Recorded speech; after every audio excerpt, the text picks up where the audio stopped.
What's going on, everybody? Welcome to another episode of Sports Geek. Check it out. I had no idea what the Yankees are doing for the offseason. Does anybody have a clue? Can somebody tell me? Does anybody know? What are their plans? Like, a part of me wants to worry and a part of me doesn't want to worry because there's still plenty of offseason left, right? So let's take a look at it real quick. It's late. I got to get to work tomorrow. Yeah, I get up at 5:45 in the morning. It's crazy to get to work by 8 o'clock. So can't believe I'm doing this tonight, but I'm going to try anyway. But check it out. From what I can tell, if I were the Yankees, and this is just my humble opinion, I wish somebody from the organization was watching this show. I know they're not. I hardly have any subscribers, but that's okay. I'm a big boy. I could deal with it. One day this show will blow up. But here's what I would do. I would revamp the infield. I really do. I wouldn't go by with the premise of, hey, we were pretty good last year. We got the most home runs, third best batting average, whatever it is. They seem real content with those facts. And to me, they didn't win diddly squat. They didn't win diddly squat with what they have, but they're comfortable. They are so comfortable running back what they had before. Don't understand that concept.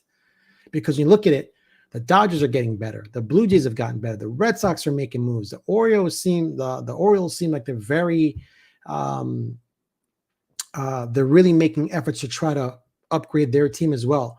So everybody's getting better while the Yankees sit there and go, "Oh, we're good. We're good." Now, I'm not saying that they make foolish moves. I'm saying just to look at the simple facts of what are the problems on the team. So let's start with the problems, right? What is the most pressing issue you think the Yankees have right now? Besides hitting. Pitching, right? Does anybody feel content about having Max Fried, Cam Schlittler, Will Warren, Luis Heel, and possibly Ryan Yarbrough going into the season, knowing that Garrett Cole's come back from injury? He's probably not going to be available till May or June. Carlos Rodon is coming back from injury. That's possibly in May. Anthony Volpe's out and Clark Schmidt's out. It's a lot of ifs going on there. I'm not saying they can't come back and perform, but if anybody watches baseball, when a position player gets hurt, when a pitcher gets hurt and they come back, do they seem like they have it all together when they come back? It takes a few months, right? Maybe even the following year, right? Till they're fully healed properly, that they can function because they're afraid to swing real hard or afraid to push off the rubber with their legs if the hamstring problem, or afraid to let their shoulder fly open if they're trying to throw a ball, protecting their bodies because mentally they're not well yet. So you have what? So say Goal comes back in June. You're going to wait till what? August till he feels a little bit better, or he's showing signs of improvement to just throw the season away? I don't understand that. So for me, I would definitely try and sign a starting pitcher, whether that's Tatsuya Imai, whatever else is on the board, import something in or trade something in to solidify the rotation. Whatever's left over from your rotation depth, you can trade to fill some back pieces or bench pieces that you might need to have a better lineup. Okay. That's my first lineup. That's my first thing I'd like to see them complete. 2, you got to get bats that can hit for average around Aaron Judge. This isn't rocket scientist. This isn't me being some crazy engineer. Once again, just my opinion. I could be wrong, but check this out.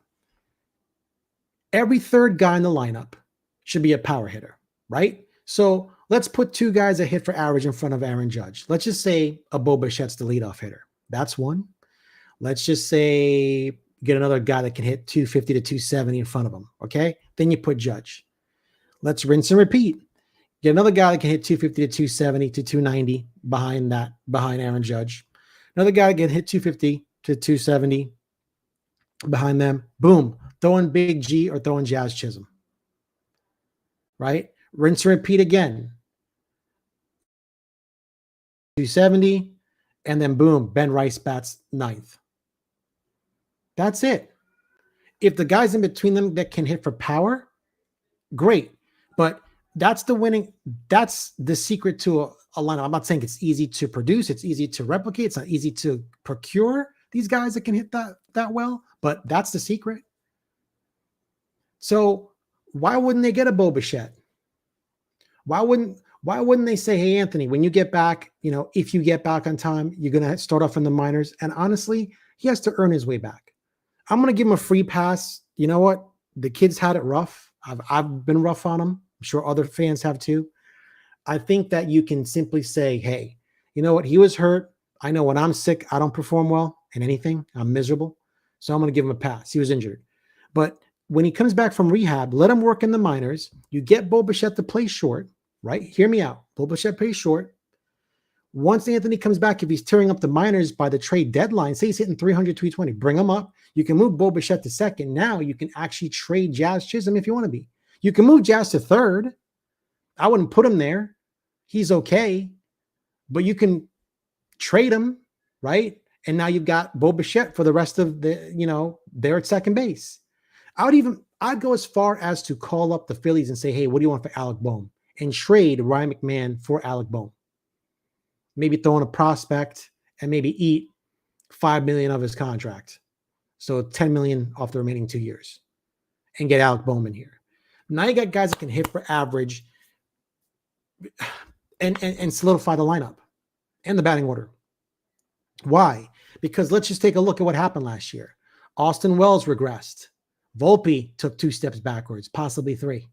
Okay? Didn't hit. Ryan McMahon really can't hit. Great defender, can't hit. But you've got people in the lineup that just don't produce in a timely fashion. And honestly, if those 3 guys don't hit, that's a third of your lineup that's not producing. Guys are going to slump so the times. I'm just saying, if you have 3 or 4 guys in your lineup that's batting 220 or 200, how is that productive? And I'm sorry, that was Ryan McMahon and Anthony Volpe, the left side of your infield, hitting below or barely no production at all. How does that look good on paper when you have a solution right now? That's all I'm trying to say. There's ways you can fix this team, and I'm so afraid that the Yankees are going to screw this up by being arrogant or just not looking at the straight facts. You should never be thinking that this is a good enough team. It's more like, hey man, you guys are good, but we got to be better than good. Just imagine someone saying to you, yeah, you're pretty good. Pretty good. When you want to be the best, the Dodgers just signed Edwin Diaz. Blue Jays signed Dylan Cease and some other pitcher. I mean, Phillies got Schwarber back. I mean, this game seriously, it just seems the Yankees. But dude, call up the Marlins. Okay, you want Dominguez, you want Jones, and for Alcantara, and maybe a prospect. Let's do it. And I'm not saying these trades are going to be easy. Like, once again, you always hear Brian Cashman speak. It's got to match up. But there's got to be some way, somehow, some team wants to do some sort of business, and it benefits both.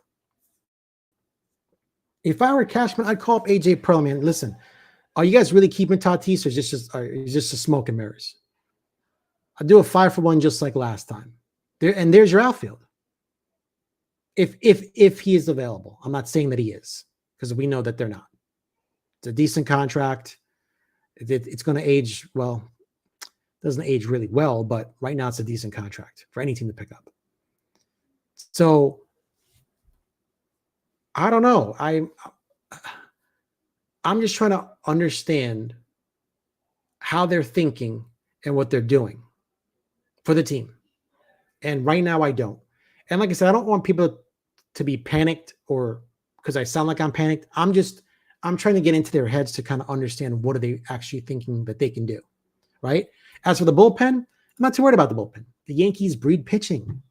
They can, if they want to get 1 or 2 guys to backfill the bullpen and then have some guys come up from the minors, now's the time. You're telling me none of those guys are going to make advancements from AAA to the majors? None of them already?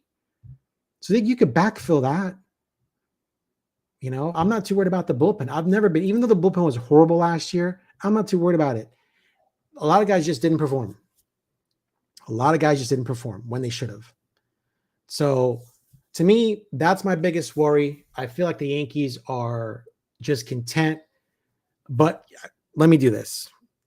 If there is anyone listening from the Yankees or knows anyone from the Yankees that listens to this, send this video to Brian Cashman. And Brian, Mr. Cashman, I'm going to say this. I'm going to ask you, and I'm very dead serious. Pick up the phone, call Hal, and say, Hal, you got 20 minutes. I need to talk to you. Get him on the phone. Hey, Hal, do you trust me? He's going to answer you yes or no, right? If he says yes, great. If he goes, what's this about? Just let me say, Hal, I need $70 million. Wow, what for? Hal, I don't think we're good enough. You put this team together. I paid you. I get that. Teams are making moves. Things are different. Everything's changing. The landscape is changing. I need $70 million. I'm asking you to trust me one last time. And if this doesn't work or we don't get to a World Series and we don't win it, you can dismantle the team. You can break it down and we'll get below $300 million. And I'll do whatever you tell me to do. But I need $70 million. Why 70? With 70, they can get Imai. They could probably get Bo Bichette, and they could probably get, Kyle Tucker if they want him. Because if the Blue Jays sign Kyle Tucker, their next move should be to grab Bo Bichette and give him what he wants. Why? Because the guy hits. He's got a high batting average. I'm not saying his defense is that great. I'm not saying he's got a lot of speed, but he's a good enough bat that has done well over the years. And I don't have to show you stuff. It's on Baseball Reference. You can look it up. And I get one more guy that can hit for average in the lineup, right? So if it's not Kyle Tucker, you got to trade for an outfielder. If it's I'd love to get Tatis. If it's not him, then I guess maybe Tatis would be perfect because he's right-handed. I don't know. I really don't know. But that's how we got to ask him for $70 million. Just have him just say, just trust me one last time. Let's make a push for it. And we could say we went all in. That's it. And if it fails because the players didn't perform, fine. You can say, we told you so. Money doesn't buy you. Fine. But to sit there and just go, we're going to tweak it here and there with minor moves, I'm not sure that's the way to go. I'm not sure. Be the Yankees. Just be the Yankees of old. Be what your aura, legacy, legendary sports baseball team has been in the past, and try one more time, because obviously you're telling the fans you're not really that interested. Now, I could be wrong. They could be planning something major and they're just not saying it. They're keeping everything close to the vest, which they should, because the least amount of interest they have in certain players that we know of, great. That means other agents can't say, but the Yankees are saying, no, we're not. No, we're not. Now, the danger you play with that game is if you hear a player's getting close to being signed, do you really have time to call that agent up and go, hey, before you sign that deal, I'll give you $2 or $3 million more if he signs over here. I'm ready to go right now. And will that agent actually give them the opportunity to field that information to said player? It's a gamble. It's a gamble. So I don't know what's going to happen with the Yankees. I'm watching closely, the team. I wish I could have came on today, but I was at work, so couldn't really tell you about the news with Schwarber and Edwin Diaz. Once Met, now Dodger. Dodgers are just getting better. And the Phillies got Schwarber on a $150 million deal over 5. So yeah, things are happening, man. Let me just check real quick before I sign off tonight. Before I go